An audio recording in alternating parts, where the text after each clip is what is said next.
कि अब सीन ऐसा है कि एक कस्टमर का मिस्टर शर्मा एक कस्टमर है, राइट। वो बैंक आते हैं और 75,000 रुपया 75,000 रुपीज कैश डिपॉजिट करते हैं अपने सेविंग अकाउंट में, ठीक है। उसके बाद अब देखिए कस्टमर कैश डिपॉजिट करते हैं, फिर उसके बाद क्या हुआ कि कैशियर ने एंट्री सिस्टम में की, कैशियर ने इसकी एंट्री सिस्टम में की, लेकिन एंट्री तुरंत फाइनल नहीं होती, राइट। एंट्री फाइनल होने में टाइम लगता है ना, राइट। तो सवाल यही कर रहा है कि under the bank protocol the entry must be authenticated by a supervisor, ये बैंक की प्रोटोकॉल है। तो what is the primary difference between manual and computerized accounting operation regarding the general ledger, right. तो मैनुअल और computerize accounting में general ledger के context में primary difference क्या है? तो ऑप्शन ए कह रहा है कि देखो मैनुअल ऑपरेशन में ना जनरल लेजर को पहले अपडेट करते हैं, इससे पहले कि फिजिकल वाउचर को अपडेट करें। They have mentioned that in the case of manual operation GL is updated before the physical voucher is sign and in computerize it is opposite.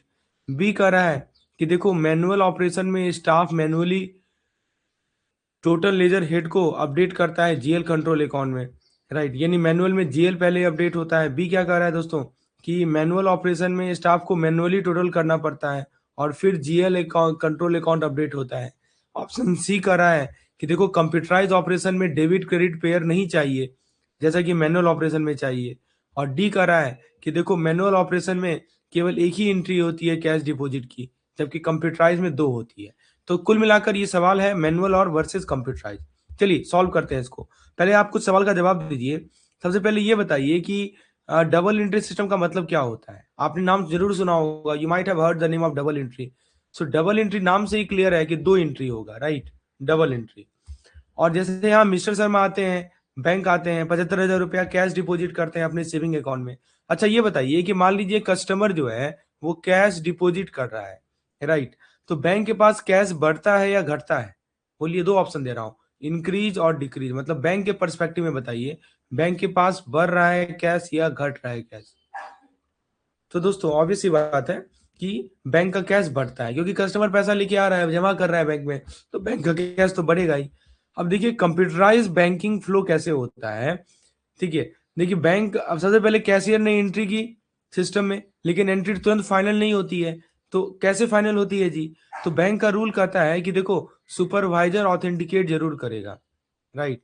Supervisor का जो ऑथेंटिकेशन है ये जरूर है, मैंडेटरी है। Supervisor authentication is mandatory. तो अब ये बताइए क्या बिना सुपरवाइजर के ऑथेंटिकेशन का लेजर अपडेट हो जाएगा? तो जवाब है नहीं होगा जी। पहले ऑथेंटिकेट करो, ठीक है, तभी सिस्टम प्रोसेस करेगा। Authentication is the must, then system will process. तो देखिए दोस्तों डबल एंट्री सिस्टम का मतलब क्या होता है कि ऑथेंटिकेशन के बाद सिस्टम क्या करता है, जरा ध्यान से सुनिएगा। मान लीजिए कि हाँ सुपरवाइजर ने ऑथेंटिकेट कर दिया, then what system will do? तो सिस्टम क्या करेगा दोस्तों, ऑटोमेटिकली दो एंट्री पास होती है, राइट। ये ऑटोमेटिक जो है दो एंट्री, टू एंट्रीज आर पास। सवाल है ये दो एंट्री कौन कौन सी पास होगी? तो देखिए इनका जो कैश अकाउंट है वो डेबिट हो जाएगा। अब आप बोलेंगे कैश अकाउंट को डेबिट क्यों किया?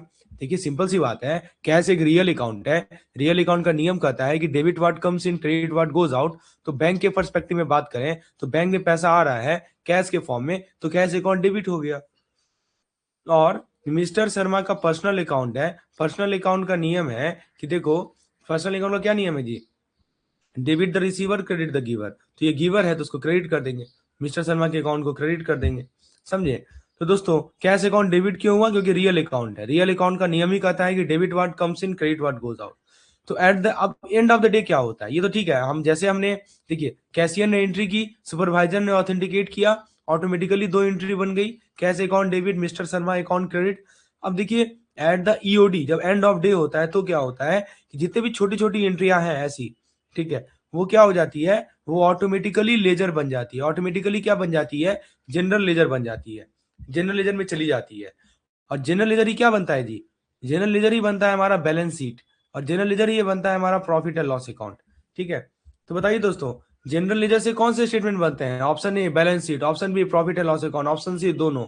सही जवाब है दोनों, राइट। जनरल लेजर से दोनों बनता है, आपका बैलेंस शीट भी बनेगा और आपका प्रॉफिट एंड लॉस अकाउंट भी बनेगा। अब आ जाइए इस क्वेश्चन में, let's come back to this question. चलिए पहले सवाल यही कर रहा है ना कि जो मैनुअल अकाउंटिंग है और कंप्यूटराइज अकाउंटिंग है, दोनों में क्या अंतर है? That is what the question is asking. What is the difference between manual accounting and computerize accounting? Option A कि मैनुअल और कंप्यूटराइज अकाउंटिंग में जनरल लेजर के कंटेक्स्ट में प्राइमरी डिफरेंस क्या है? ऑप्शन ए कह रहा है कि मैनुअल में जीएल पहले अपडेट होगा, वाउचर में ये बिफोर द फिजिकल वाउचर। क्या लग रहा है जी? ऑप्शन ए आपको सही लग रहा है? तो दोस्तों नहीं, गलत है, ये प्रैक्टिकल नहीं है, राइट। फिर बी कह रहा है कि पहले सी नंबर देखते हैं। सी क्या कह रहा है कि कंप्यूटराइज सिस्टम में डेबिट क्रेडिट नहीं होता। नहीं दोस्तों, होता है, बिल्कुल होता है। अभी हमने देखा है दोस्तों कि कंप्यूटराइज सिस्टम हो चाहे मैनुअल सिस्टम हो, डेबिट क्रेडिट तो बहुत इंपॉर्टेंट पार्ट है। This will happen in all the cases, whether it is computerise और whether it is manual, right. तो डेबिट क्रेडिट तो होगा ही होगा। ऑप्शन नंबर डी को देखें। ऑप्शन नंबर डी कह रहा है कि देखो मैनुअल में केवल एक एंट्री होगा। नहीं दोस्तों, गलत है। आपको मैंने पहले बताया कि चाहे वो मैनुअल हो चाहे वो कंप्यूटराइज हो, डबल एंट्री तो करना ही करना है। We have to do the double entry. तो इसका सही जवाब है, जरा ऑप्शन नंबर बी को देखिए।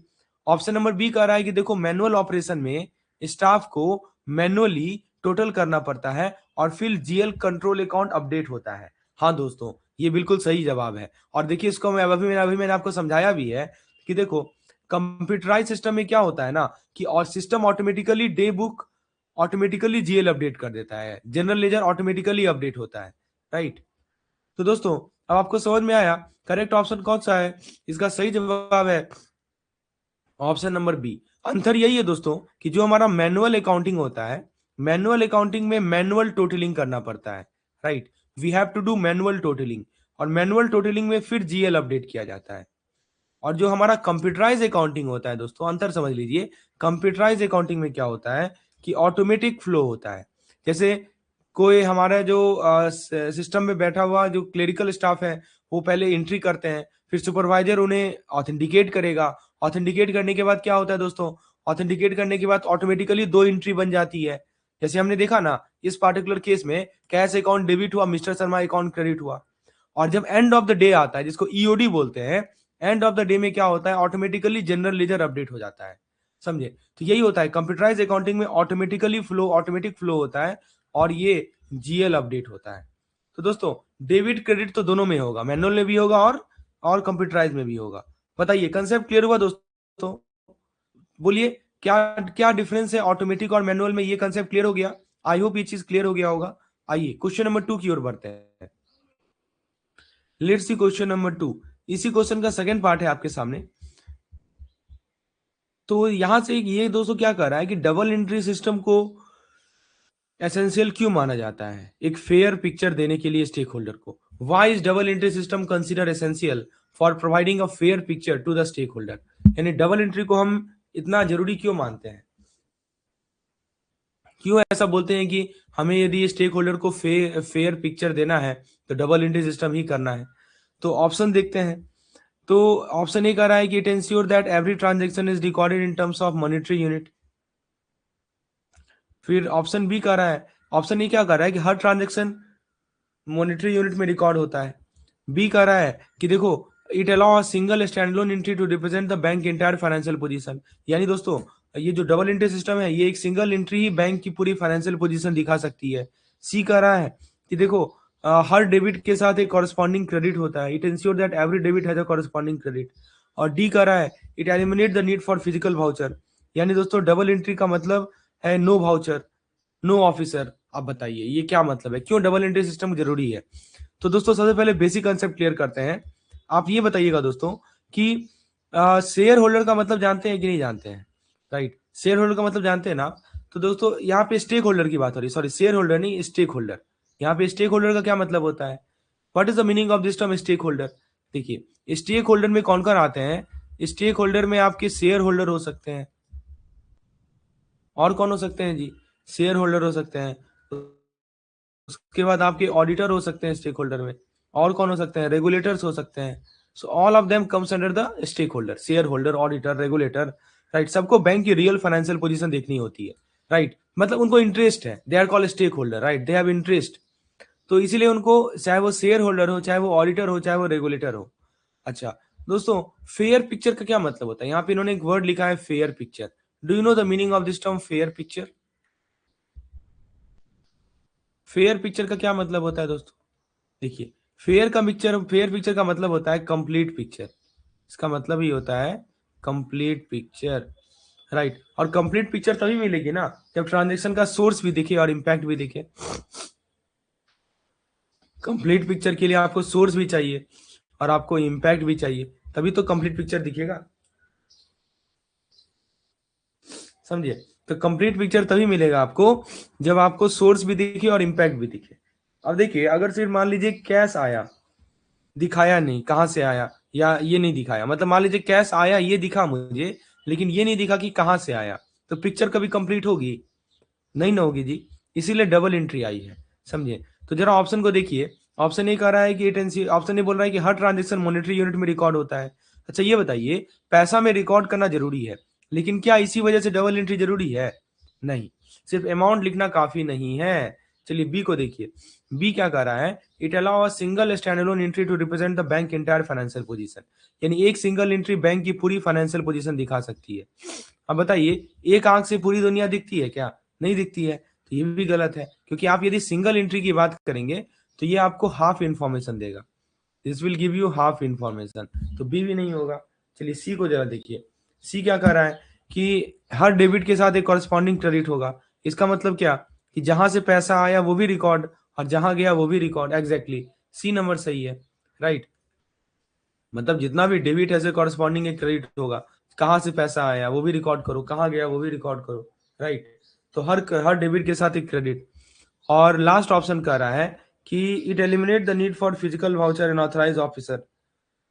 अच्छा देखिए, मिस्टर मिस्टर शर्मा का जो कैश डिपॉजिट में दो अकाउंट अफेक्ट हुआ ना जी, कि या एक बताइए तो, मिस्टर शर्मा का जो कैश डिपॉजिट हुआ है यहाँ पे 75,000 का, इसमें दो अकाउंट अफेक्ट हुआ है या केवल एक अकाउंट अफेक्ट हुआ है? दोस्तों सही जवाब है, दो अकाउंट अफेक्ट हुआ है। कौन कौन सा दो अकाउंट अफेक्ट हुआ है? तो एक तो कैश अकाउंट अफेक्ट हुआ है और दूसरा एक मिस्टर शर्मा का खुद का अकाउंट अफेक्ट हुआ है, समझे। तो यहाँ भी दो अकाउंट अफेक्ट हुआ है, तो इसी से तो बनती है अकाउंटिंग आइडेंटिटी, और शेयर होल्डर को, स्टेक होल्डर को मिलता है फेयर पिक्चर, समझे। तो सी नंबर बिल्कुल सही कह रहा है कि ये आपको इंश्योर करता है, डबल एंट्री सिस्टम इंश्योर करता है कि जितने भी डेबिट हैं इसके कॉरस्पॉन्डिंग क्रेडिट हो, ठीक है, ये इंश्योर करता है। और डी कह रहा है कि डबल एंट्री का मतलब no voucher no officer. Common sense है, बैंक बिना ऑथराइजेशन का चलेगा क्या? नहीं ना चलेगा, ये तो इम्पॉसिबल है, बिना ऑथराइजेशन का बैंक का चलना ही इम्पॉसिबल है।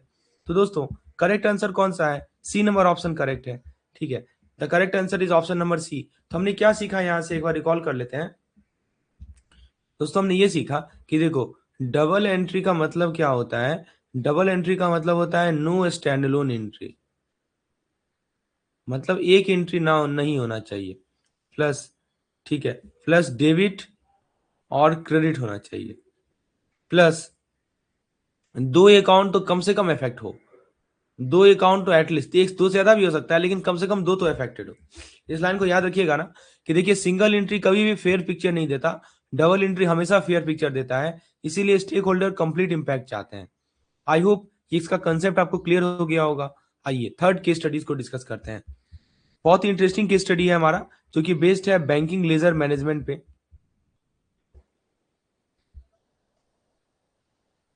ये बताता है कि बैंक और नॉर्मल बिजनेस का अकाउंटिंग फ्लो अलग क्यों होता है। सबसे पहले देखिए, थोड़ा सा हम लोग पीछे ले चलते हैं। यहाँ पे देखिए क्या कर रहा है कि मॉडर्न, यहाँ पे देखिए, यहाँ पे क्या हो रहा है दोस्तों, कि मॉडर्न बैंक लिमिटेड फॉलो कर रहा है voucher posting system. Modern bank limited जो है वो भाउचर पोस्टिंग सिस्टम फॉलो कर रहा है। एक बिजी ट्यूसडे मॉर्निंग को 500 रुपए का कैश डिपो 500 कैश डिपॉजिट हुए और 200 विड्रॉल हुए, राइट। अब सोचिए, अगर बैंक वेट करता कि पहले जर्नल लिखेंगे फिर लेजर अपडेट करेंगे, राइट, तो वो वेट नहीं करता है कि पहले जर्नल कलर, पहले पहले जर्नल क्लियर करो फिर लेजर लिखो। तो बैंक क्लर्क क्या करते हैं, वो इंडिविजुअली क्या करते हैं कि individually they update the individual customer subsidy ledger using the physical और electronic voucher generated at the counter, ठीक है। अब शाम 5 बजे क्या होता है कि ऑपरेशन मैनेजर सारे वाउचर को एग्रीगेट करता है, समरी सीट बनाता है, जनरल लेजर अपडेट करता है, राइट। तो सवाल ये कर रहा है कि how does the accounting workflow of a bank primarily differ from that of a standard trading enterprise. यानी बैंक का accounting workflow standard trading enterprise से कैसे अलग है। ऑप्शन ए कह रहा है कि bank prioritise the general ledger trial balance over individual customer subsidy ledger, यानी बैंक जीएल को ज्यादा इंपॉर्टेंस देते हैं, सब्सिडी लेजर को कम इंपॉर्टेंस देते हैं। बी कह रहा है कि bank record transaction in book of prime entry first and then update ledger only at the end of the month, यानी बी कह रहा है कि बैंक भी पहले कैश बुक लिखते हैं, लेजर बाद में मंथ एंड पे लिखते हैं। सी कह रहा है कि देखो बैंक जो है वाउचर पोस्टिंग यूज करते हैं, जिससे सब्सिडी लेजर तुरंत अपडेट हो जाता है, राइट। तो और बुक ऑफ प्राइम एंट्री पे कंपैरेटिवली कम भी पैसेस होता है। और ऑप्शन डी कह रहा है कि देखो bank are the only enterprise that do not require general ledger, यानी बैंक को जीएल ही नहीं चाहिए, bank do not require general ledger to prepare a trial balance. बहुत अच्छा सवाल है। तो दोस्तों आइए कंसेप्ट क्लियर करते हैं यहाँ पे, बहुत इंटरेस्टिंग सवाल है, वाउचर पोस्टिंग से रिलेटेड सवाल है दोस्तों। तो थोड़ा सा हम लोग पीछे चलते हैं। नॉर्मल ट्रेडिंग बिजनेस का रूल क्या कहता है दोस्तों, बताइए तो, what does the rule of normal trading business says. तो दोस्तों नॉर्मल ट्रेडिंग बिजनेस का रूल ये कहता है कि देखो पहले एंट्री कहाँ पे होती है नॉर्मल ट्रेडिंग बिजनेस में, तो नॉर्मल ट्रेडिंग बिजनेस में जो पहली एंट्री होती है ना, वो होती है हमारी बुक ऑफ प्राइम एंट्री। कहाँ होती है, बुक ऑफ प्राइम एंट्री। ये क्या होता है, जैसे आपका कैश बुक हो गया, जैसे आपका जर्नल हो गया, ठीक है, इसे बोलते हैं book of prime entry, cash book या जर्नल। तो नॉर्मल ट्रेडिंग बिजनेस में जो रूल यही कहता है कि पहले जो एंट्री होती है वो बुक ऑफ प्राइम एंट्री में होती है। अब आपसे एक सवाल पूछते हैं, नॉर्मल कोई शॉप हो बिजनेस में, लेजर पहले अपडेट होता है या जर्नल पहले अपडेट होता है, बताइए ना प्लीज बताइए। हम नॉर्मल इंटरप्राइज की बात कर रहे हैं, क्या पहले अपडेट होता है जी, ऑप्शन ए, ऑप्शन ए मैं बोल रहा हूँ जर्नल, ऑप्शन ए में बोल रहा हूँ जर्नल अपडेट होता है, ऑप्शन बी में बोल रहा हूँ कि नहीं पहले लेजर अपडेट होगा। बताइए नॉर्मल बिजनेस में क्या पहले अपडेट होगा, नॉर्मल ट्रेडिंग बिजनेस में, whether journal will be updated first और लेजर। तो दोस्तों सही सोच रहे हैं कि पहले जर्नल होगा तब लेजर आता है। बैंकिंग का सीन टोटली डिफरेंट है। बैंक के लिए सबसे इंपॉर्टेंट चीज क्या होती है जी, बताइए। बैंक के लिए सबसे इंपॉर्टेंट चीज क्या होती है, मैं आपको कुछ ऑप्शन दे रहा हूं। बैंक के लिए सबसे इंपॉर्टेंट चीज क्या है, ऑप्शन नंबर ए, कस्टमर का बैलेंस एंड ऑफ डे चाहिए या हर सेकंड एक्यूरेट चाहिए, बोलिए। कस्टमर का बैलेंस ईओडी पे चाहिए या एक्यूरेट हर चाहिए हर सेकंड पे, एवरी सेकंड। तो दोस्तों लाइव बैलेंस चाहिए, बैंक के लिए सबसे जरूरी होती है लाइव बैलेंस चाहिए, एक्यूरेट एवरी सेकंड। तो अब देखिए केस स्टडी पे आते हैं, तो यहाँ पे वही कह रहा है कि जो modern bank voucher posting system follow करता है। ट्यूसडे का मॉर्निंग है, 500 से कैश डिपॉजिट हो चुके हैं, 200 विड्रॉल हो गए। अब सोचे अगर बैंक वेट करता कि पहले जर्नल लिखेंगे फिर लेजर अपडेट होगा, ऐसा करेगा तो कस्टमर का बैलेंस एक्यूरेट रहेगा क्या। हाँ आप सोचिए ना, बैंक यदि सोचे कि नहीं पहले हमको जर्नल लिखने दो फिर हम लेजर करेंगे, अब यदि ऐसा बैंक करेगा तो क्या कस्टमर का बैलेंस एक्यूरेट रहेगा, whether customer balance will accurate, yes और नो, प्लीज टाइप यस और नो। क्या कस्टमर का बैलेंस एक्यूरेट रहेगा, ऑप्शन इज यस और नो। सही जवाब है नहीं दोस्तों, इसीलिए बैंकिंग में डायरेक्ट वाउचर पोस्टिंग होती है, समझे। बैंकिंग में क्या होती है, बैंकिंग में हम लोग डायरेक्ट वाउचर पोस्टिंग करते हैं, क्योंकि दोस्तों हमको लाइव अपडेट चाहिए ना, हमको तो ऐसा नहीं चाहिए कि एंड ऑफ द डे में क्या क्या बैलेंस है, वी नीड लाइव अपडेट। अब आप बोलिएगा कि वाउचर पोस्टिंग का क्या मतलब होता है, सुन लीजिए ध्यान से। देखिए दोस्तों हमने इसको ऑलरेडी कंसेप्ट में पढ़ा है, लेकिन ये हमारा रिइंफोर्समेंट सेशन है, हमने जो पढ़ा है हमने कितना समझाया है वो यहाँ पे चेक होता है। दोस्तों वाउचर पोस्टिंग का मतलब ये है कि जैसे काउंटर पे डिपॉजिट या विड्रॉल हुआ तो पहले वाउचर बनेगा, राइट, और डायरेक्ट कस्टमर लेजर अपडेट होगा, जनरल की बात ही नहीं होती है, सीधा लेजर अपडेट होता है, जनरल का वेट ही नहीं करना है, ठीक है। तो दोस्तों आपसे मैं एक सवाल पूछ रहा हूं कि बताइए वाउचर पोस्टिंग का मेन मकसद क्या है, मेन पर्पस क्या है। ऑप्शन ए पेपर वर्क कम करना, पेपर वर्क को कम करना, option B live balance maintain करना। बोलिए क्या लगता है जी, थोड़ा सा मैं समय दे रहा हूं आपको, प्लीज जवाब दीजिए, ए और बी लिखिए। मेरा सवाल ये है कि वाउचर पोस्टिंग का मेन मकसद क्या है, पेपर वर्क कम करना या लाइव बैलेंस को मेंटेन करना, प्लीज टाइप योर रिस्पॉन्स। तो दोस्तों सही जवाब है कि लाइव बैलेंस को मेंटेन करना ही हमारे वाउचर पोस्टिंग का मेन मकसद है। तो दोस्तों अब शाम 5 बजे क्या हुआ कि जो ऑपरेशन मैनेजर है वो सारे वाउचर को एग्रीगेट करते हैं, समरी सीट बनाते हैं, जनरल लेजर अपडेट करते हैं। अब तुरंत क्या निकलता है, और तुरंत क्या निकलता है दोस्तों, अच्छा ये बताइए ट्रायल बैलेंस निकलता है क्या, ट्रायल बैलेंस निकलता है या नहीं निकलता, प्लीज टेल यस या नो। क्या शाम में ट्रायल बैलेंस निकलेगा या निकलेगा, तो दोस्तों यस निकलेगा। ट्रायल बैलेंस एक चेक होता है, ठीक है ना, ताकि आप चेक तो कर सके कि डेबिट और क्रेडिट बराबर हो रहा है कि नहीं हो रहा है, इसी को तो बोलते हैं ट्रायल बैलेंस। तो दोस्तों यहाँ पे वही हो रहा है कि बैंक का अकाउंटिंग वर्कफ्लो एंटरप्राइज से कैसे अलग है। तो ऑप्शन ए कह रहा है कि नहीं देखो बैंक जो है जनरल लेजर को ज्यादा इंपॉर्टेंट देते हैं, सब्सिडी लेजर को इंपॉर्टेंट नहीं देते। क्या लगता है दी, कस्टमर बैलेंस इंपॉर्टेंट है या सिर्फ जनरल लेजर इंपॉर्टेंट है? बताइए ना, मेरा सवाल है क्या इंपॉर्टेंट है, कस्टमर का बैलेंस ज्यादा इंपॉर्टेंट है या आपके लिए जनरल लेजर ज्यादा इंपॉर्टेंट है? अरे हमको तो कस्टमर का बैलेंस ज्यादा इंपॉर्टेंट है, जनरल लेजर से क्या मतलब, इंपॉर्टेंस की बात हो रही है तो कस्टमर का बैलेंस ज्यादा इंपॉर्टेंट है, तो बैंक कभी भी जनरल लेजर को प्रायोरिटाइज नहीं करती, समझे, ये गलत है। चलिए ऑप्शन नंबर बी की बात कर लें। बी कह रहा है कि बैंक भी पहले कैश बुक लिखते हैं, लेजर बाद में मंथ एंड पे लिखते हैं। अरे बाप रे, सोचिए मंथ एंड तक वेट कर सकते हैं क्या? नहीं कर सकते ना, तो ये तो गलत है। चलिए सी कह रहा है कि बैंक जो है ना वाउचर पोस्टिंग को यूज करते हैं ताकि सब्सिडी लेजर को इमीडिएटली अपडेट कर सके। हाँ ये सही लग रहा है मुझे, ताकि जिसे सब्सिडी लेजर तुरंत अपडेट हो जाता है और बुक ऑफ प्राइम एंट्री पे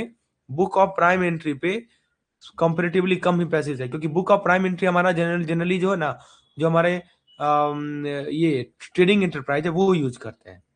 तो इसको एक वर्ड में बोलिए, बैलेंस लाइव होता है, समझे, एक वर्ड में बोले। सी नंबर सही है। डी बोल रहा है कि बैंक को जीएल ही नहीं चाहिए, बैलेंस शीट जीएल के बिना बन सकता है क्या? नहीं ना बन सकता, तो कैसे नहीं जीएल चाहिए जी, बैंक को तो जनरल लेजर चाहिए ही चाहिए। तो दोस्तों सही जवाब है ऑप्शन नंबर सी। तो हमने क्या सीखा यहां से, एक बार रिकॉल कर लिया जाए। हमने ये सीखा कि देखो ट्रेडिंग बिजनेस यदि हो, ठीक है दोस्तों, ये सब चीज आपके मैकमिलन बुक से लिया गया है, इसलिए ध्यान रखिएगा। ट्रेडिंग बिजनेस में पहले जर्नल बनाया जाता है, फिर लेजर बनाया जाता है बाद में। लेकिन जहां तक बैंकिंग की बात है, तो बैंकिंग में पहले वाउचर पोस्टिंग सिस्टम होता है, ठीक है, डायरेक्ट लेजर में जाता है, डायरेक्ट लेजर। और जो जीएल है जनरल लेजर होता है वो एंड ऑफ डे होता है, ठीक है, जीएल जनरल लेजर बनता है एंड ऑफ द डे। इस ट्रिक को सेव कर लीजिए, आई होप।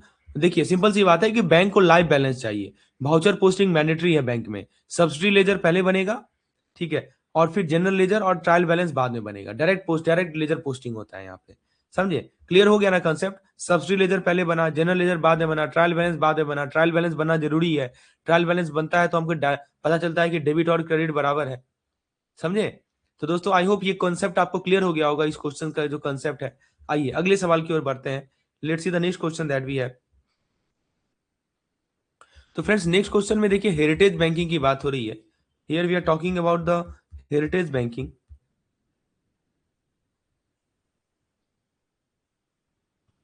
तो heritage banking is conducting an internal audit. तो बेसिकली बैंकिंग में एक गोल्डन रूल है, no voucher no entry, right. तो यहाँ पे देखिए बात हो रही है हेरिटेज बैंकिंग की। It is conducting an internal audit of its daily operation. The auditor सारा, ऑडिटर का नाम है सारा, वो रिव्यू कर रहे हैं डॉक्यूमेंट के स्टैक को जो कि मॉर्निंग शिफ्ट के दौरान प्रोसेस्ड हुआ है। तो उनको मिला एक सेल्फ विड्रॉल फॉर्म मिला, फिर एक स्टैंडिंग इंस्ट्रक्शन लेटर मिला, फिर एक कंपोजिट वाउचर मिला। तो सारा इंश्योर करे कि प्रत्येक डॉक्यूमेंट जो है करेक्टली क्लासिफाइड हो और ऑथराइज हो according to the bank standard operating procedure, that is called SOP, ठीक है। सवाल है कि which of the following could not be classified as a standard debit voucher at the bank branch. देखिए voucher के भी बहुत सारे टाइप्स होते हैं, राइट। तो अकॉर्डिंग टू द टेक्स्ट इनमें से कौन सा जो है स्टैंडर्ड डेबिट वाउचर नहीं होगा बैंक ब्रांच पे? तो यहाँ पे देखिए दो कीवर्ड, एक तो नॉट लिखा है और यहाँ पे एक लिखा है डेबिट वाउचर। तो ऑप्शन ए कह रहा है कि देखो cheque issued by customer to a third party जो है स्टैंडर्ड डेबिट वाउचर नहीं है। बी कह रहा है कि जो डिविडेंड वारंट इशू हुआ है customer payable at the branch, ये नहीं है। सी कह रहा है कि देखो जो डिपॉजिट स्लिप फिल्ड आउट है कस्टमर के द्वारा ताकि कैश को ऐड करें उसके सेविंग अकाउंट में, ये डेबिट वाउचर नहीं है। और डी कह रहा है कि देखो एक पे ऑर्डर जो कि बैंक ने इशू किया है, जो कि पेमेंट के लिए प्रेजेंट हुआ है, ये डेबिट वाउचर नहीं है। चलिए पहले कंसेप्ट समझते हैं। देखिए देखिए दोस्तों बैंकिंग में एक गोल्डन रूल है, क्या है ये गोल्डन रूल, जरा देखिए यहाँ पे। गोल्डन रूल यही बोलता है कि देखो यदि वाउचर नहीं होगा तो कोई एंट्री भी नहीं होगा, नो वाउचर नो एंट्री, इसी को बोलते हैं गोल्डन रूल। चाहे कस्टमर कैश निकाले, चाहे बैंक चार्ज लगाए या कोई इंटरनल एडजस्टमेंट हो, ठीक है, यदि वाउचर नहीं होगा तो कोई एंट्री नहीं होगा। चाहे मान लीजिए हमारा जो कस्टमर है वो कैश निकाले या बैंक चार्ज लगाए या इंटरनल एडजस्टमेंट, कुछ भी हो, नो वाउचर नो एंट्री, कुछ लिखित प्रूफ होना ही चाहिए, उसी को वाउचर बोलते हैं। वाउचर क्या होता है? लिखित प्रूफ होता है। तो वाउचर का काम क्या है जी, मैं आपको तीन ऑप्शन दे रहा हूं। Option A decoration, option B proof of transaction, option C marketing. क्यों वाउचर लगाते हैं? Yes, proof of transaction, right. अब देखिए वाउचर के बहुत सारे टाइप होते हैं, ठीक है। बैंक में आपकी बुक में लिखा हुआ है 3 तरह के वाउचर होते हैं। एक होता है डेबिट वाउचर। डेबिट वाउचर मतलब कि जब बैंक का पैसा जाता है। एक होता है क्रेडिट वाउचर। क्रेडिट वाउचर का मतलब कि जब बैंक के पास पैसा आता है। और तीसरा होता है हमारा कंपोजिट वाउचर। कंपोजिट वाउचर क्या होता है कि जब दोनों साथ साथ होते हैं, पैसा जा भी रहा है, पैसा आ भी रहा है। समझे बात को। अब एमसीक्यू को देखिए, एमसीक्यू में यही कह रहा है कि किसको स्टैंडर्ड डेबिट वाउचर नहीं मानेंगे। एग्जाम में 50% लोग यही गलती कर लेते हैं, कीवर्ड ही नहीं पकड़ते हैं, नॉट नहीं देखेंगे, जल्दबाजी में खाली नॉट वर्ड छोड़ देते हैं। तो दोस्तों ऑप्शन ए कह रहा है कि चेक जो कस्टमर ने थर्ड पार्टी को इशू किया है। अब चेक का मतलब क्या हुआ कि अकाउंट से पैसा जा रहा है, बैंक का पेमेंट जा रहा है बैंक का पेमेंट हो रहा है। तो बताइए डेबिट है कि क्रेडिट है? बैंक से पेमेंट जा रहा है ना जी, तो डेबिट ना होगा। तो डेबिट वाउचर तो चाहिए यहाँ पे, तो नॉट कर रहा है तो ये तो नहीं होगा। चलिए बी को पढ़िए। बी को पढ़ा है, कर रहा है कि dividend warrant issued by customer payable at branch. तो बताइए दोस्तों, डिविडेंड वारंट प्रेजेंट हुआ। अब डिविडेंड वारंट जैसे प्रेजेंट होगा तो बैंक को पैसा देना पड़ेगा ना। Bank will give amount, right. और बैंक का कैश जाएगा, बैंक का क्या जाएगा, कैश जाएगा। तो अगेन यहाँ पे डेबिट वाउचर भी एलिमिनेट होगा, ठीक है, क्योंकि यहाँ पे डेबिट वाउचर यूज होगा। फिर सी को पढ़िए, deposit slip filled out by the customer to add cash to the saving account. यहाँ थोड़ा रुकते हैं, एक सवाल पूछता हूँ, बताइए डिपॉजिट का मतलब क्या होता है? देखिए डिपॉजिट का मतलब है कि कस्टमर पैसा दे रहा है, बैंक के पास पैसा आ रहा है। डिपॉजिट का मतलब ये ना होता है जी कि हमारे जो कस्टमर है, राइट, वो पैसा दे रहे हैं। तो डिपॉजिट का मतलब यही होता है कि customer is giving money, right. तो कस्टमर पैसा दे रहा है, बैंक के पास पैसा आ रहा है, तो बैंक के लिए डेबिट है कि क्रेडिट है जी? बैंक के लिए क्रेडिट हो गया ना। तो डिपॉजिट स्लिप का मतलब क्रेडिट वाउचर है, डेबिट वाउचर नहीं होता। सी नंबर करेक्ट है। What about D? डी को पढ़िए। अब pay order issued by bank that have been presented for payment. अब बताइए पे ऑर्डर क्लियर हुआ तो बैंक का पैसा गया, डेबिट नेचर का है, तो ये भी एलिमिनेट होगा। तो आपको यही पता लगाना है कि कौन सा डेबिट है कौन सा क्रेडिट है। तो कुल मिलाकर हमने यही देखा कि जो ऑप्शन नंबर सी है वो हमारा सही आंसर है। तो याद रखने का एक सॉलिड तरीका मैं बताता हूँ कि जब भी आपको पता लगाना रहे डेबिट वाउचर है कि क्रेडिट वाउचर है, सिंपल सा रूल है दोस्तों कि कस्टमर का पैसा आया,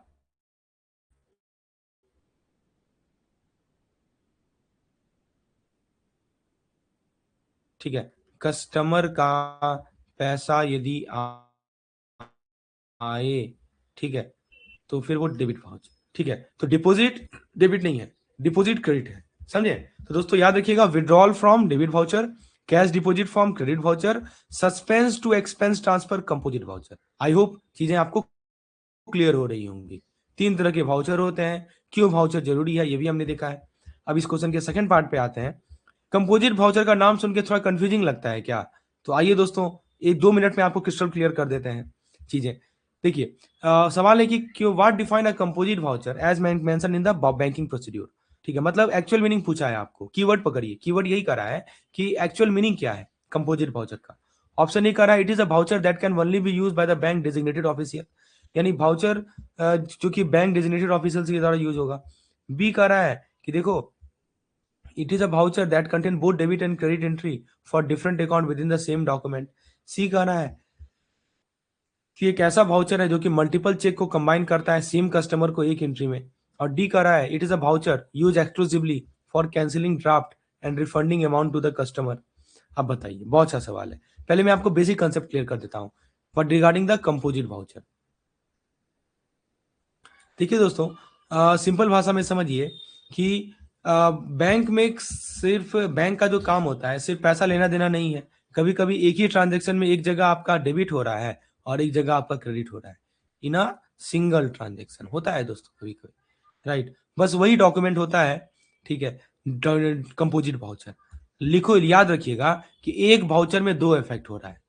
कभी कभी क्या होता है कि एक ही वाउचर में जो है आपका दो इफेक्ट होते हैं, ठीक है, आपका डेबिट भी हो रहा है आपका क्रेडिट भी हो रहा है, and that is called composite voucher. तो ऑप्शन ए को जरा देखिए। ऑप्शन ए क्या कर रहा है कि देखो एक ऐसा वाउचर है जो कि बैंक के डेजिग्नेटेड ऑफिसर यूज करेंगे। अच्छा, वाउचर का नाम यूज करने वाले पे डिपेंड करता है क्या? नहीं ना, वाउचर का टाइप डिपेंड करता है एंट्री नेचर पे। तो ये तो गलत हो गया, कौन यूज कर रहा है इस पर थोड़ी फर्क पड़ता है वाउचर का नाम।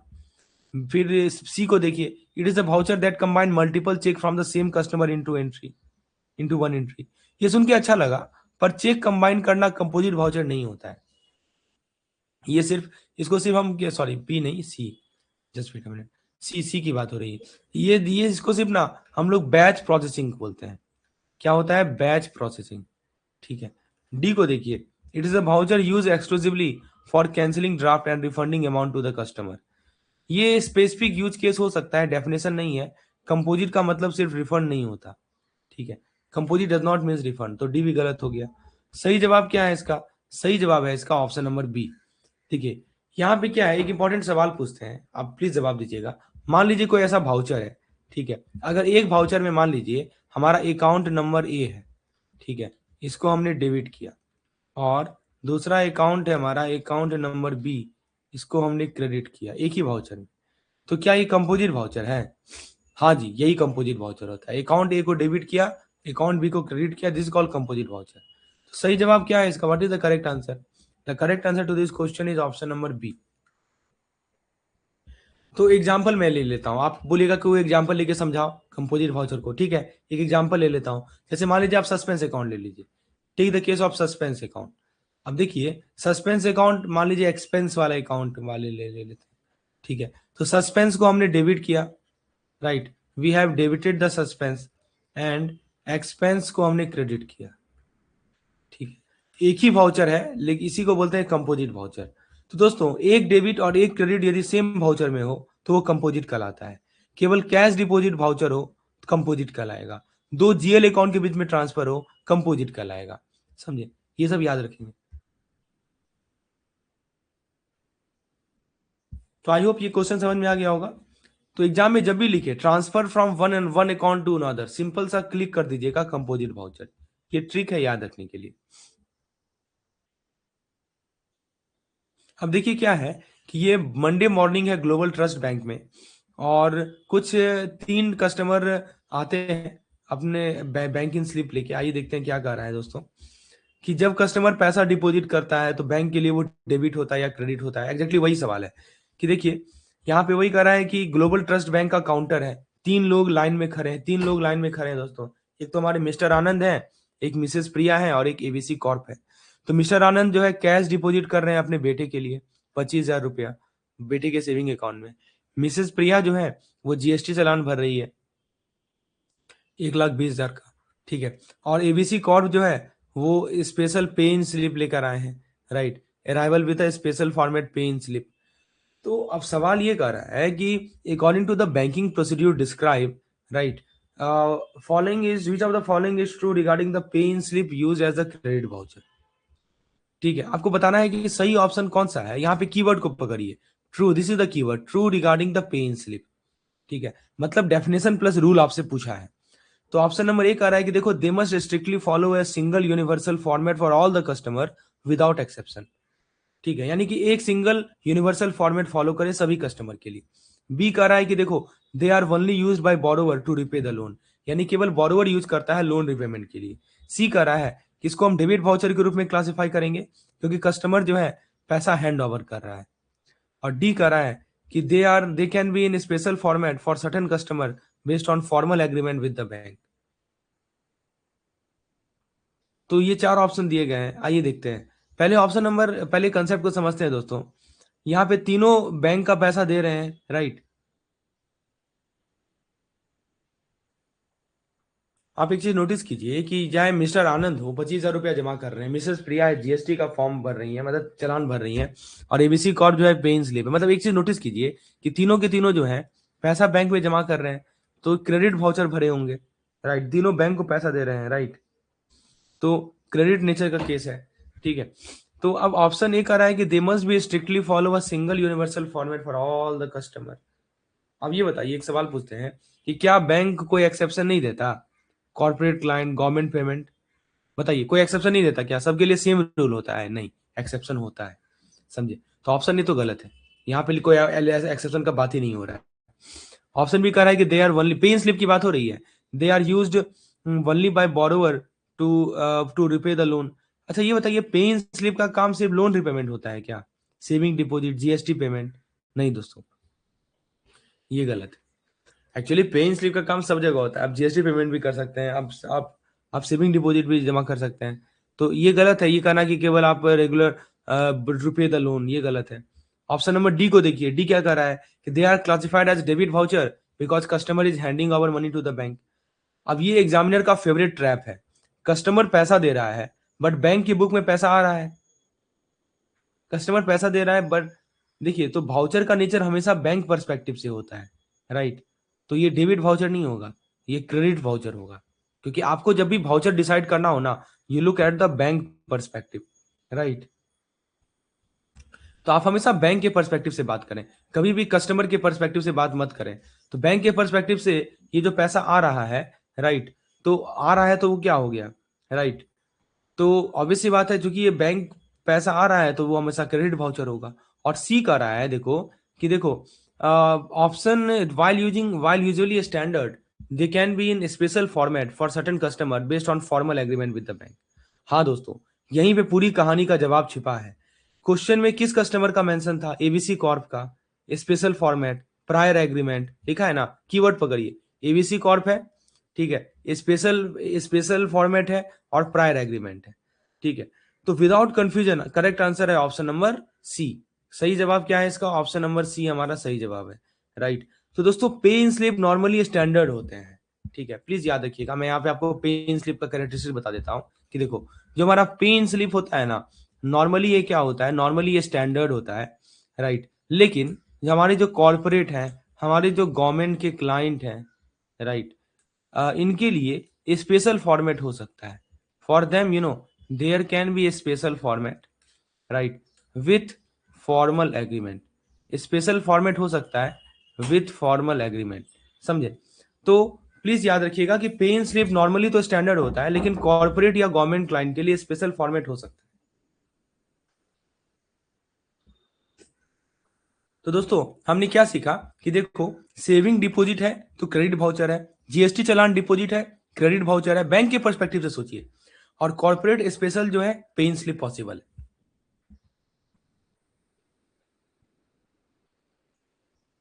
तो पे इन स्लिप तो नॉर्मली स्टैंडर्ड फॉर्मेट में होता है, लेकिन हाँ, प्रायर प्रायर एग्रीमेंट के साथ एक कस्टमाइजेबल हो सकता है, ठीक है ना। मतलब उसको आप चेंज कर सकते हैं, स्पेशल फॉर्मेट में डाल सकते हैं, यही कंसेप्ट है। अब आइए अगले कंसेप्ट की ओर बढ़ते हैं। यहाँ पे देखिए बहुत इंटरेस्टिंग कंसेप्ट है आपके सामने, एपेक्स एपेक्स बैंक की बात हो रही है यहाँ पे। तो दोस्तों ये बताइए, बैंकिंग सिर्फ काउंटर पे कस्टमर हैंडल करना नहीं होता दोस्तों, बहुत सारे ट्रांजेक्शन बैक ऑफिस में होते हैं। ये सवाल उसी से रिलेटेड है, क्या बिना कस्टमर का भी वाउचर बनता है बैंक में, आइए देखते हैं। तो दोस्तों यहाँ पे कंसेप्ट ये कहा है कि एपेक्स बैंक का इवनिंग ऑडिट चल रहा है, ठीक है। और इसमें देखिए लॉकर फी कलेक्शन लिखा है, बल्क इंटरेस्ट पे आउट लिखा है, रेक्टिफिकेशन लिखा है। लॉकर फी में क्या लिखा है जी, क्रेडिट वाउचर है, लॉकर इनकम अकाउंट क्रेडिट हुआ, ठीक है, कस्टमर ने साइन भी किया था। फिर लिखा है बल्क इंटरेस्ट पे आउट, एक सिंगल क्रेडिट वाउचर है 5 लाख का, जिसमें 250 इंडिविजुअल सेविंग अकाउंट का अटैच लिस्ट है। फिर रेक्टिफिकेशन, मतलब 10,000 गलत अकाउंट में डेबिट हो गया था, उसको सही किया जा रहा है। ये सब काम हो रहा है ऑडिट के दौरान। सवाल ये कर रहा है कि according to the text what is the primary purpose of using a composite voucher in the context of accounting error. यानी हमें रेक्टिफिकेशन की बात हो रही है। कीवर्ड को पकड़िए, यहाँ पे दो कीवर्ड है, मैं हाईलाइट करता हूँ कीवर्ड। पहला कीवर्ड यहाँ पे इन्होंने लिखा है, एक तो लिखा है दोस्तों अकाउंटिंग एरर, ठीक है, अकाउंटिंग एरर। और दूसरा कीवर्ड इन्होंने लिखा है कंपोजिट वाउचर। तो सवाल ये कर रहा है कि करेक्शन का टूल पूछा है, right, what is the primary purpose of using composite voucher. Option ही कर रहा है to allow the customer to sign for transaction that they did not authorise. B कर रहा है to record both a debit and credit entry in a single document to shift an entry from wrong account to the correct one. C कर रहा है to replace the need for general ledger balance. और D option कर रहा है to consolidate interest payment for large number of saving account. मतलब composite voucher क्यों use किया जाता है अकाउंटिंग एरर के कंटेक्स्ट में। एरर की बात हो रही है, इससे पहले भी हमने कंपोजिट वाउचर की बात की, but that was not to the context of error. तो दोस्तों एक सवाल आपसे हम पूछते हैं, क्या बिना कस्टमर का भी वाउचर बनता है क्या बैंक में? बिल्कुल बनता है जी, और इसी पे तो बेस्ट है ये सवाल। देखिए कंसेप्ट को समझिए। तो बैंक में दोस्तों दो तरह के ट्रांजेक्शन होते हैं, आपके बुक में लिखा हुआ है, मैं आपको थोड़ा सा बुक किस लैंग्वेज समझा देता हूँ। एक होता है हमारा कस्टमर रिलेटेड ट्रांजेक्शन, ठीक है, और एक होता है हमारा इंटरनल या बैक ऑफिस ट्रांजेक्शन। इसको बोलते हैं इंटरनल ट्रांजेक्शन या बैक ऑफिस ट्रांजेक्शन, समझे। तो लॉकर फी, यहाँ देखिए जो जो चीज लिखा है इन्होंने, लॉकर फी, ठीक है, फिर बल्क इंटरेस्ट पे आउट और इंटरेस्ट पोस्टिंग, एरर करेक्शन, ये कस्टमर काउंटर पे खड़ा होना जरूरी नहीं है इनके लिए, राइट। ये सब जो होते हैं ये सब बैंक के इंटरनल वाले मैटर है। तो locker fee, interest posting, error correction, customer counter पे खड़ा होना जरूरी नहीं है। और एक और इंपॉर्टेंट वर्ड सुनिए, मेकर चेकर। मेकर चेकर का कंसेप्ट होता है दोस्तों बैंक में, आपके बुक में ये कंसेप्ट दिया हुआ है। क्या होता है जी? Maker and then checker. Maker मतलब क्या होता है? एक बंदा एंट्री बनाता है और दूसरा वेरीफाई करता है, इसी को बोलते हैं मेकर चेकर, राइट, ताकि गलती कम हो। एग्जाम में भी कंट्रोल सिस्टम रिलेटेड क्वेश्चन आता है। तो अपेक्स बैंक का ऑडिट चल रहा है, लॉकर फी कलेक्ट हो रहा है, बल्क इंटरेस्ट पे आउट हो रहा है, रेक्टिफिकेशन का केस है। अच्छा ये बताइए, गलती सुधारने के लिए क्या सिर्फ एक डेबिट या एक क्रेडिट काफी होता है? मान लीजिए हमसे कुछ गलती हो गया, गलती एंट्री हमने कर दी, तो क्या सिर्फ एक डेबिट से काम बनेगा जी? एक डेबिट कर ले और एक क्रेडिट कर ले, क्या काम बनेगा? यस या नो? तो दोस्तों सही जवाब है, नहीं काम बनेगा आपका। एक डेबिट या एक क्रेडिट से आपका काम नहीं बनेगा, राइट, दोनों इफेक्ट चाहिए। तो ऑप्शन नंबर ए कह रहा है कि देखो कि क्यों हम लोग कंपोजिट वाउचर यूज करते हैं, सवाल यही है, to allow the customer to sign for transaction that they did not authorise. क्या लगता है जी? ऑप्शन नंबर ए।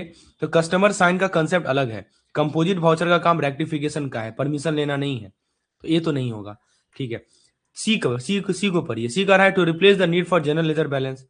अब बताइए दोस्तों, ट्रायल बैलेंस, टू नहीं, to replace the need for general ledger trial balance. तो ट्रायल बैलेंस आपको पता होगा दोस्तों कि ट्रायल बैलेंस क्या है, व्हाट इज ट्रायल बैलेंस? तो ट्रायल बैलेंस ना एक कंट्रोल टूल है, ठीक है। Trial balance is a kind of control tool. और जो हमारा कंपोजिट वाउचर है, राइट, हमारा जो कंपोजिट वाउचर है ये एक एंट्री डॉक्यूमेंट है। ये क्या है? एंट्री डॉक्यूमेंट, अलग अलग चीज है, तो ये तो नहीं होगा। आप जनरल लेजर ट्रायल बैलेंस के नीड को नहीं रिप्लेस कर सकते, दोनों अलग अलग चीज है, कैसे रिप्लेस कर देंगे? सेम रहता तो रिप्लेस कर भी सकते थे। डी कर रहा है to consolidate interest payment for a large number of saving. क्या लगता है जी? तो ये कौन सा केस था? बल्क इंटरेस्ट पे आउट वाला। बल्क इंटरेस्ट पे आउट में यही हो रहा था ना। लेकिन दोस्तों ये क्रेडिट वाउचर का एग्जांपल था। अब यहाँ बताइए, ये तो क्रेडिट वाउचर का एग्जांपल है, यहाँ कंपोजिट वाउचर तो यूज नहीं हो रहा है ना, तो ये तो नहीं होगा। सही जवाब है ऑप्शन नंबर बी। क्यों सही जवाब है? कि दोस्तों यहाँ पे पूरा का पूरा केस फिट हो रहा है। To record both a debit and credit entry in a single document to shift an entry from wrong account to the correct one. गलती क्या थी कि हमारा करंट अकाउंट डेबिट हो गया था। करेक्ट क्या होना चाहिए था कि हमें कैश अकाउंट को डेबिट करना था, कैश क्रेडिट अकाउंट को डेबिट करना था। तो सॉल्यूशन क्या है? सॉल्यूशन ये है दोस्तों, हमने करंट अकाउंट को डेबिट किया, कैश क्रेडिट अकाउंट को डेबिट करना था। सॉल्यूशन यही है कि एक ही वाउचर में आप क्या कीजिए कि सीसी अकाउंट को क्रेडिट कर दीजिए, ठीक है, और जो आपका करंट अकाउंट है इसको डेबिट कर दीजिए एक ही वाउचर में, समझे। तो फाइनल आंसर होगा इसका ऑप्शन नंबर बी, समझे। तो याद रखिएगा दोस्तों, एरर करेक्शन जो होता है हमारा, एरर करेक्शन की बात हो रही है, प्लीज इसको रिमेंबर कर लीजिए, राइट। एरर करेक्शन यदि करना है, राइट, तो डेबिट प्लस क्रेडिट ये एक साथ करना पड़ेगा, डेबिट प्लस क्रेडिट टुगेदर, और यही होता है हमारा कंपोजिट वाउचर का काम। तो दोस्तों रॉन्ग अकाउंट एंट्री फिक्स करना है तो कंपोजिट वाउचर यूज करो, लॉकर फी चार्ज है तो इंटरनल क्रेडिट वाउचर यूज करो, इंटरेस्ट पोस्टिंग टू 200 अकाउंट है तो सिंगल कंसोलिडेटेड वाउचर यूज करो। बिल्कुल ऑडिट माइंडसेट आ गया आपके पास। तो एग्जाम में जब भी आपको ये वर्ड दिखे, rectification, wrong debit credit, transfer between two account, सीधा दिमाग में हिट करना चाहिए कंपोजिट वाउचर, समझे ना। कंपोजिट वाउचर का यूज कहाँ कहाँ होता है? जैसे मान लीजिए रेक्टिफाई करना है, ठीक है, गलत डेबिट क्रेडिट हो गया या ट्रांसफर करना है दो अकाउंट के बीच में, सीधा हिट होना चाहिए दिमाग में, कह रहे ये तो कंपोजिट वाउचर का केस है, ठीक है। तो इंटरनल वाउचर लोग लाइटली लेते हैं लेकिन एग्जाम सीरियसली पूछता है। अब आइए अगले सवाल की ओर बढ़ते हैं, बहुत इंटरेस्टिंग सवाल है दोस्तों, कि बैंक में कुछ काम ऐसे होते हैं जो रोज रोज रिपीट होते रहते हैं, लॉकर चार्ज, इंस्पेक्शन फी, सर्विस चार्ज। एक सवाल है, क्या बैंक हर कस्टमर के लिए डेली अलग अलग वाउचर बनाता बनाता बैठेगा?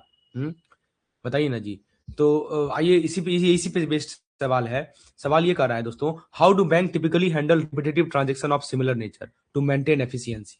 कैसे बैंक हैंडल करते हैं? तो कीवर्ड को पकड़िए, यहाँ पे पहला कीवर्ड लिखा है हाउ डू बैंक हैंडल, दूसरा कीवर्ड लिखा है रिपीटेटिव ट्रांजेक्शन, तीसरा कीवर्ड यहाँ पे इन्होंने लिखा है एफिशिएंसी।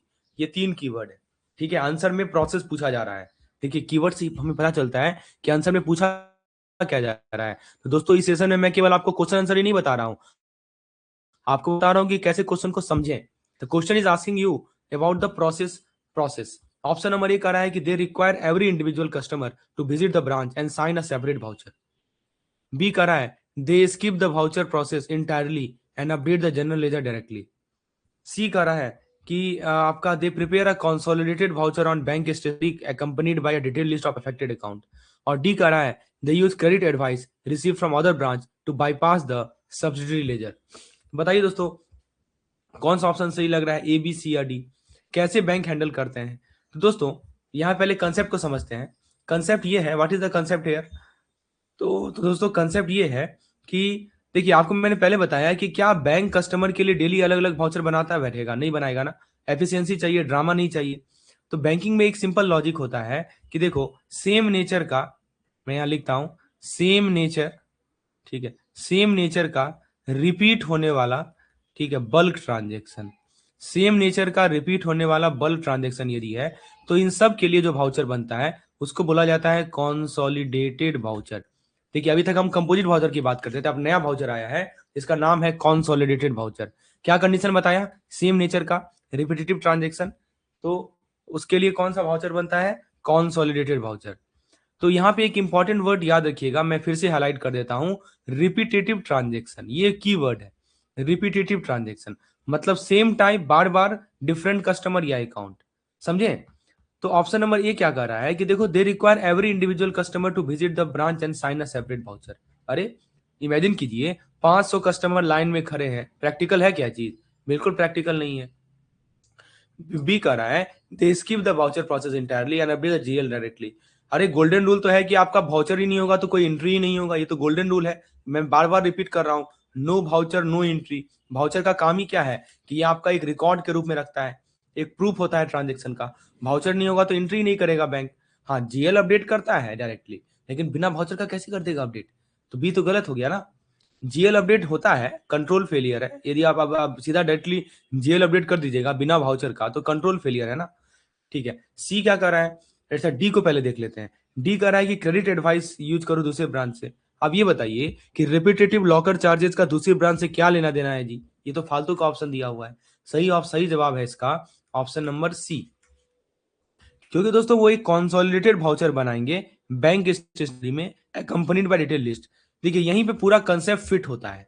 क्या कर रहा है दोस्तों कि देखिए एक वाउचर, एक voucher multiple account, right, attach list, एक voucher multiple account attach list. इससे क्या हो रही है, एफिशिएंसी बढ़ रही है, कंट्रोल बढ़ रही है, और क्या हो रही है, ऑडिट फ्रेंडली भी है, ऑडिट फ्रेंडली भी है, समझे। तो इस क्वेश्चन का 100% करेक्ट आंसर है ऑप्शन नंबर सी।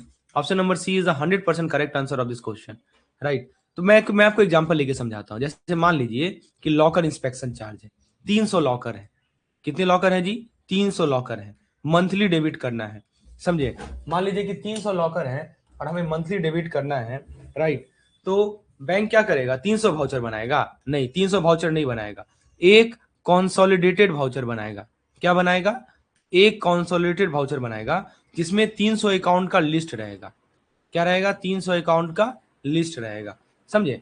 तो दोस्तों इंस्पेक्शन चार्ज रिपीटेटिव होता है, सेम नेचर रहे, बल्क रहे, तो वहां पे क्या बनाना रहता है, हमें कॉन्सोलिडेटेड वाउचर बनाना रहता है। Same nature, repetitive, bulk transfer, consolidated voucher, ठीक है। बिना वाउचर का जीएल अपडेट अलाउड है, नहीं अलाउड है।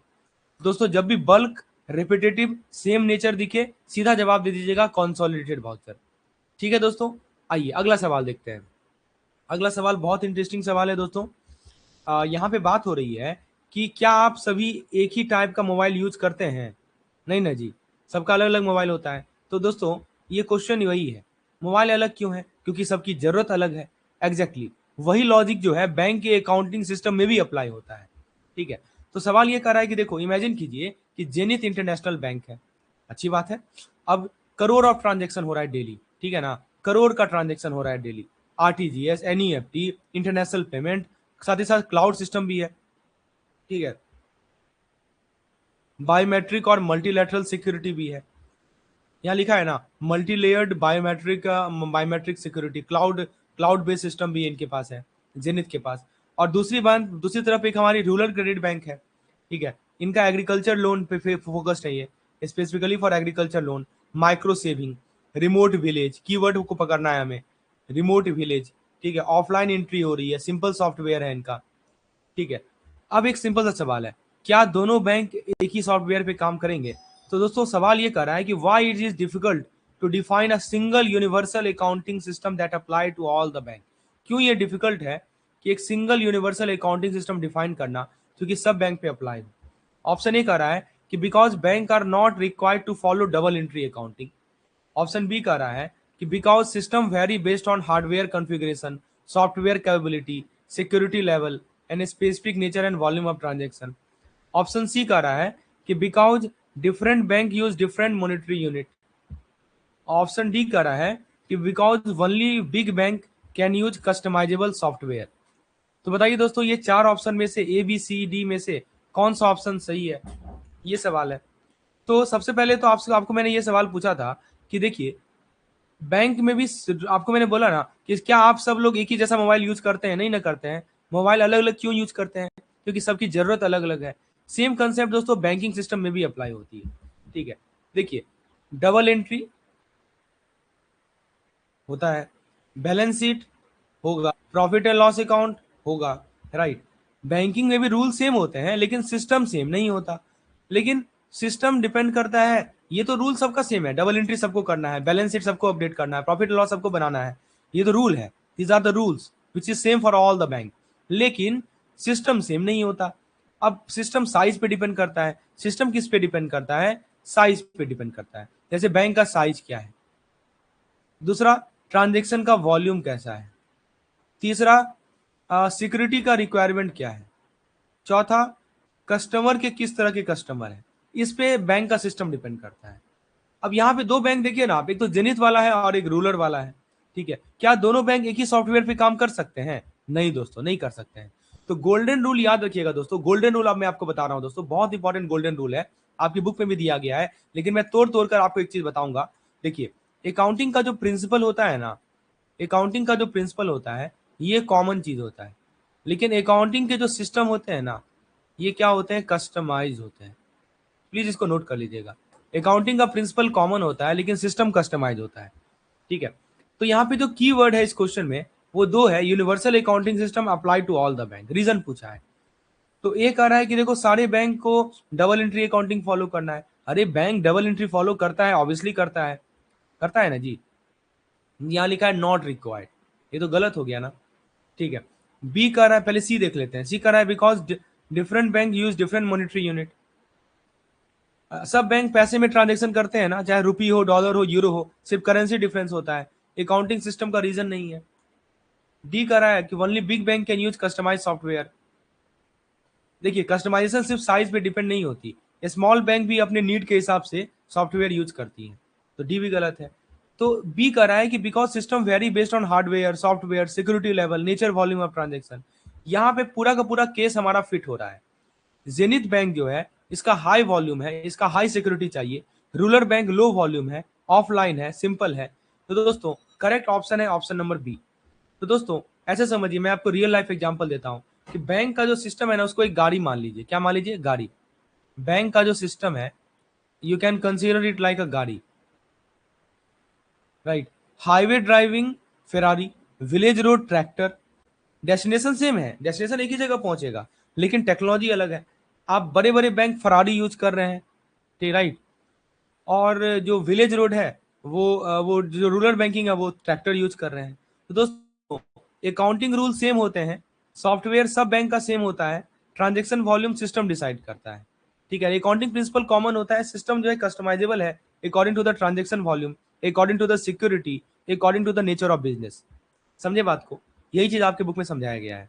आइए अगले कंसेप्ट की ओर बढ़ते हैं, बहुत इंटरेस्टिंग सवाल है दोस्तों। यहाँ पे दोस्तों ये क्वेश्चन सिंपल लगता है लेकिन एग्जाम में मैक्सिमम लोग यहीं फंस जाते हैं। एक सवाल से शुरुआत करते हैं कि अगर सेम ब्रांच के दो कस्टमर आपस में चेक ट्रांसफर करें, बैंक का टोटल पैसा बढ़ता है क्या? अब देखिए, पहले यहाँ पे देखिए क्या कर रहा है। फरवरी 28 फरवरी 2000 समरी को सुनिए, 28 फरवरी 2022 को जो पीवी ब्रांच है एबीसी लिमिटेड बैंक का, उसमें कुछ ट्रांजेक्शन हुए मिस्टर ए के, और उनका बैलेंस शुरुआत हुआ था 9,000 रुपये से। ठीक है, तो मिस्टर ए है, मिस्टर बी है, राइट, दोनों का सेविंग बैंक अकाउंट है, सेम ब्रांच है, पीवी ब्रांच है। ठीक है, तो यहाँ पे देखिए क्या हो रहा है कि सबसे पहले तो कैश फ्लो हुआ। मिस्टर ए ने 2,000 रुपया कैश में जमा किया, और इसके ऑब्वियसली इनके लेजर में क्रेडिट होगा। फिर मिस्टर ए को 5,000 चेक मिला मिस्टर बी से, जिनका अकाउंट है उसी ब्रांच में। फिर एक्सटर्नल क्लियरिंग भी हुआ, 3,000 का चेक जो है मिस्टर ए ने जो डिपॉजिट किया था वो क्लियर हो गया, और रेमिटेंस मिस्टर ए ने 6,000 अपने अकाउंट में खर्च किया ताकि डिमांड ड्राफ्ट परचेज करें। मतलब ये सब इनका इनका कैश फ्लो है। तो यहाँ पे दोस्तों ट्रांजेक्शन 2 को आपको ध्यान में रखना है। ट्रांजेक्शन 2, यहाँ पे मिस्टर बी ने 5,000 का चेक मिस्टर ए को दिया, बस अभी हमको इसकी बात करना है, बाकी को हम नहीं डिस्कस करेंगे। ट्रांजेक्शन 2 की बात हो रही है यहाँ पे। ठीक है, तो ट्रांजेक्शन 2 में क्या कर रहा है कि the transaction 2, what is the impact of the bank total saving bank control account in the general laser. ठीक है, तो ट्रांजेक्शन 2 में क्या एसबी कंट्रोल अकाउंट पे क्या इफेक्ट होगा।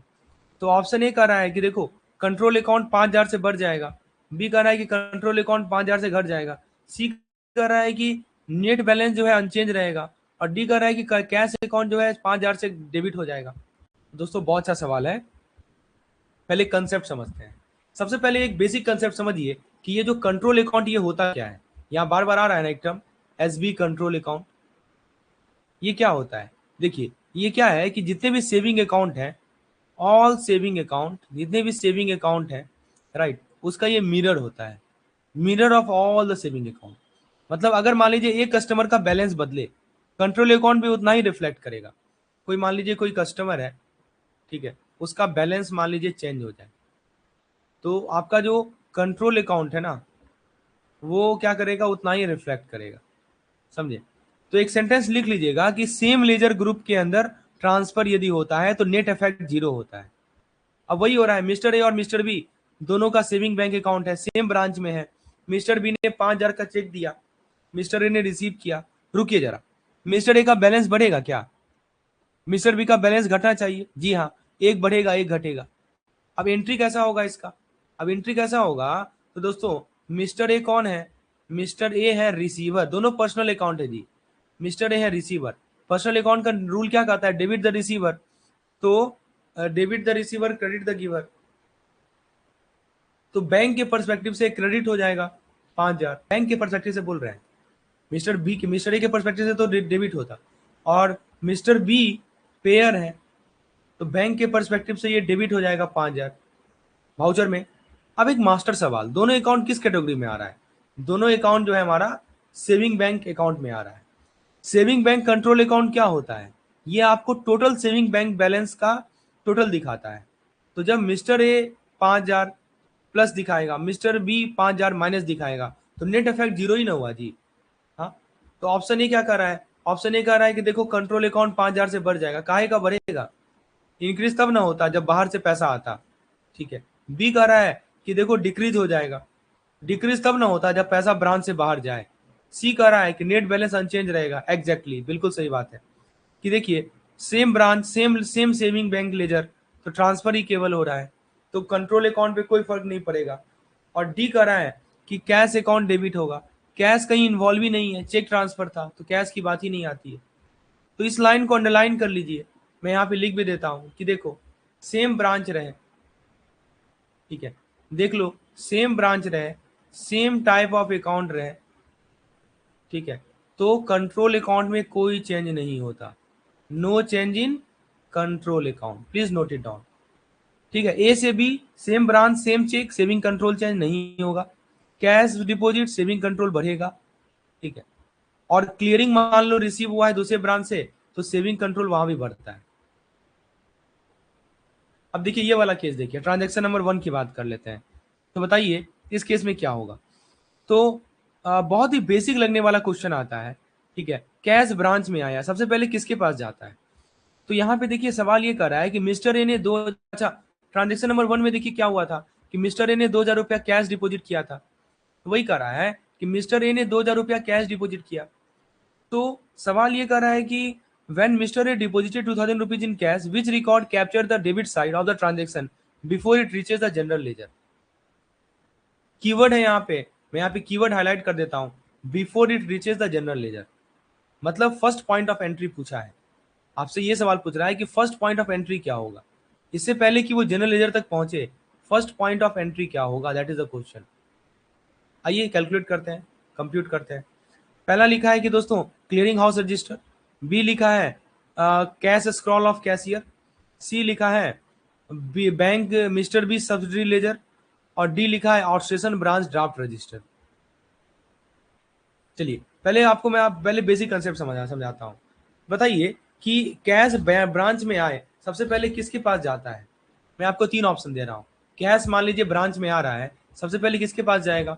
ऑप्शन नंबर ए अकाउंटेंट के पास, ऑप्शन नंबर बी कैशियर के पास, ऑप्शन नंबर सी मैनेजर के पास। ऑब्वियसली कैशियर के पास जाएगा, राइट। तो बस अब आधा क्वेश्चन सॉल्व हो गया आपका, ठीक है। अब मिस्टर ए ने 2000 रुपया कैश डिपॉजिट किया। डबल एंट्री रूल क्या बोलता है जी? जब भी आप 2000 रुपया कैश डिपॉजिट करेंगे, कैश एक रियल अकाउंट होता है, debit the receiver credit the giver. तो बैंक के पर्सपेक्टिव से सोचिए तो कस्टमर का अकाउंट, कस्टमर का अकाउंट क्या करेगा? क्रेडिट हो जाएगा। बैंक के पर्सपेक्टिव से सोचिए, और कैश अकाउंट क्या हो जाएगा? डेबिट हो जाएगा, क्योंकि बैंक में कैश आ रहा है। Debit what comes in, credit what goes out. अब कैश अकाउंट का डेबिट एंट्री सबसे पहले कहाँ रिकॉर्ड होगा? सीधा जनरल लेजर में रिकॉर्ड होगा या कहीं और रिकॉर्ड होगा? तो दोस्तों ऑप्शन नंबर ए क्या कह रहा है कि क्लियरिंग हाउस रजिस्टर। क्लियरिंग का मतलब क्या है? चेक या आउटसाइड बैंक, यहाँ तो कैश की बात हो रही है, ये तो नहीं होगा। बी कह रहा है कि बी के सब्सिडी लेजर में, सी कह रहा है कि बी के सब्सिडी लेजर में, बी का इस ट्रांजेक्शन से कोई लेना देना ही नहीं है, ये तो नहीं होगा। डी कह रहा है आउटस्टेशन ब्रांच ड्राफ्ट रजिस्टर में, ये भी नहीं है, ये तो सिंपल कैश डिपॉजिट है। यहाँ बी कह रहा है कि cash scroll of the cashier. Yes, देखिए प्रोसेस देखिए ऐसा होता है, कस्टमर कैश देता है, कैशियर जो है कैश रिसीव करेगा, कैशियर अपनी कैश स्क्रॉल में एंट्री करेगा, ठीक है, और कैश स्क्रॉल का जो टोटल होता है वो कैश बुक बनता है, और वही कैश बुक से जनरल लेजर बनता है। तो इस क्वेश्चन का बिना कंफ्यूजन आंसर है बी। तो देखिए प्रोसेस फ्लो कैसा होता है, ये गोल्डन फ्लो याद रखिएगा, मैं आपको फ्लो भी दिखाता हूँ, आपके बुक में यही लिखा हुआ है कि देखिए पहले कैश आया, किसके पास आया? कैशियर के पास आया, वो कैश स्क्रॉल में एंट्री करेगा, फिर कैश स्क्रॉल से कैश बुक में जाएगा, और कैश बुक से वो जाएगा जनरल लेजर में। इस सीक्वेंस को कोई नहीं तोड़ सकता। तो कैश डिपॉजिट का डेबिट कैश अकाउंट होता है, कैश अकाउंट का पहला रिकॉर्ड है ना, तो ये सब ध्यान रखना है दोस्तों। तो जब भी बिफोर इट रीचेस जीएल लिखा है तो कैश बुक और कैश स्क्रॉल, ये 2 ऑप्शन रहेगा। ये आपके प्रोसेस अंडरस्टैंडिंग को चेक करता है कि आप प्रोसेस को समझते हैं या नहीं समझते हैं। चलिए दोस्तों आज के सेशन को यही समाप्त करते हैं, बाकी के डिस्कशन को हम लोग अगले सेशन में जारी रखेंगे। बैक ऑफिस का क्या फंक्शन है, फ्रंट ऑफिस का क्या फंक्शन है। आई होप आपको सेशन मजेदार लगा होगा। आप यदि इस तरह के वीडियोस लेक्चर डेली बेसिस पे चाहते हैं, हमारे मेंटरशिप प्रोग्राम के साथ आप जुड़ सकते हैं। विशेष जानकारी के लिए व्हाट्सएप कर सकते हैं इस नंबर पे। मिलते हैं नेक्स्ट वीडियो में, धन्यवाद।